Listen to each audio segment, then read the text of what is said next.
જય શ્રી કૃષ્ણ મિત્રો. જ્યારે ઘરમાં કોઈ પણ શાક ન હોય કે પછી સાંજે જમવામાં શું બનાવવું તે ન સૂઝે તો આજનો આ ફક્ત બટેટામાંથી તૈયાર થતો નાસ્તો ચટપટથી તૈયાર કરી લો. જેને બનાવો ખૂબ જ સહેલો છે અને ખૂબ જ ઓછા સમયમાં તૈયાર થઈ જાય છે અને બને છે એકદમ જ ક્રિસ્પી ને કુરકુરો કે બાળકોને મોટાને બધાને ખૂબ જ ભાવશે. તો આજની આ એકદમ જ ક્રિસ્પી અને ટેસ્ટી રેસીપી બનાવવા માટે અહીંયા 6 નંગ મોટી સાઇઝના બટેટા લઈ લીધા છે, તેને બાફી લીધા છે અને એકદમ જ ઠંડા કરી લીધા છે.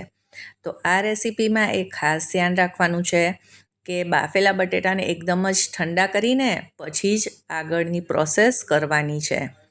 તો આવા મીડિયમ સાઇઝના કાણાવાળી ખમણીથી હવે બટેટાને ખમણી લઈશું. તો ખમણીને લેવાથી બટેટાના કોઈ પણ નાના મોટા પીસ આમાં નહીં રહે. તો હવે આમાં મસાલા કરી લઈએ. તો સ્વાદ પ્રમાણે મીઠું ઉમેરીશું, થોડોક મરી પાવડર ઉમેરીશું. મરી પાવડર ન હોય તો મરીને અધકચરા વાટીને પણ ઉમેરી શકાય છે. હવે અડધી ચમચી ચાટ મસાલો ઉમેરીશું અને સાથે જ એક લીલા મરચાંને ઝીણું સમારીને ઉમેર્યું છે. તો તીખાશ માટે અહીંયા મેં ચીલી ફ્લેક્સનો ઉપયોગ કર્યો છે. આ ન હોય તો તમે લાલ મરચું પાવડર પણ ઉમેરી શકો છો. હવે આમાં બાઇન્ડિંગ માટે અહીંયા મેં 4 ચમચી કોર્નફ્લાવરનો ઉપયોગ કર્યો છે. હવે કોર્નફ્લાવરના બદલે તમે ચોખાનો લોટ પણ લઈ શકો છો અથવા તો મેંદો પણ વાપરી શકો છો. હવે લીલા ધાણાને પણ આમાં કટ કરીને ઉમેરી દઈશું અને હવે આ બધી જ વસ્તુઓને મિક્સ કરી દઈએ. તો જો તમારી પાસે કોર્નફ્લાવર હોય તો તે જ ઉમેરવો. તેનાથી આજનો આ નાસ્તો એકદમ જ ખસ્તા તૈયાર થાય છે, ઉપરથી ક્રિસ્પી ને અંદરથી સોફ્ટ. તો બધી જ વસ્તુ સરસ રીતે મિક્સ થઈ ગઈ છે.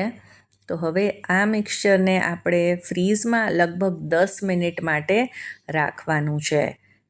તો આવી રીતે થોડીક વાર આને ફ્રીઝમાં રાખવાથી આ એકદમ સરસ રીતે સેટ થઈ જશે અને પહેલાં કરતાં પણ થોડુંક આ હાર્ડ થઈ જશે.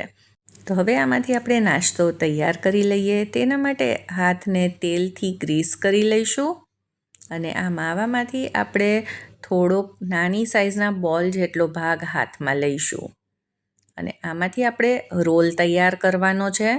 તો તમે પ્લેટફોર્મને સાફ કરીને અથવા તો પાટલી ઉપર આને આ રીતે તમે રોલ કરી શકો છો અથવા તો થાળીને ઊંધી કરી તેની ઉપર પણ આને તૈયાર કરી શકો છો. તો હાથોની મદદથી આ રીતે આપણે તેને રોલ કરતા જઈશું અને થોડુંક આપણે તેને પાતળું કરી લઈશું. ખૂબ જાડો રોલ નથી રાખવાનો. અને હવે આમાંથી આપણે ચપ્પુની મદદથી 1-1 ઇંચના આ રીતે કટકા કરી લઈશું.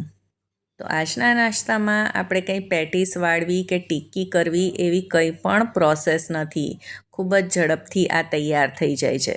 હવે આ દરેક ભાગને આ રીતે આપણે કાંટા ચમચીની મદદથી ઉપરથી થોડુંક પ્રેસ કરીશું એટલે તેનો સરસ શેપય આવી જશે અને ઉપર સરસ આવી ડિઝાઇન પણ બની જશે. તો જો બાળકોને આવું કંઈક કામ સોંપીએ ને તો તેમને તો મજા જ પડી જશે. તો હવે આ બધા નાસ્તાને આપણે તળી લઈએ. તેલ એકદમ જ સરસ રીતે ગરમ થઈ જાય પછી જ આપણે આ નાસ્તાને આમાં ઉમેરીશું. જો તેલ થોડુંક પણ ઠંડુ હશે તો આ નાસ્તામાં તેલ ભરાઈ જશે.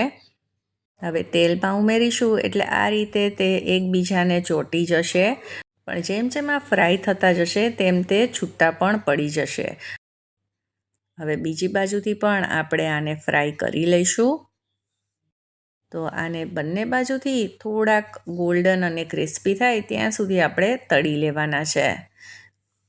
તો જો તમારી પાસે બાફેલા બટેટા તૈયાર હોય ને તો પછી આ નાસ્તાને બનતા તો 10 મિનિટ જ લાગશે અને આ ટેસ્ટમાં તો એટલા બધા સરસ લાગે છે કે મારા ઘરમાં તો બાળકોને ખૂબ જ ભાવે છે.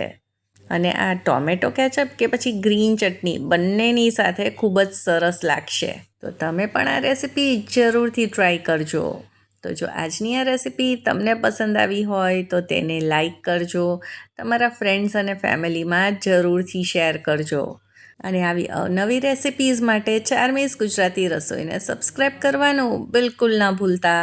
મળીએ ફરી નવી રેસીપી સાથે. જય શ્રી કૃષ્ણ.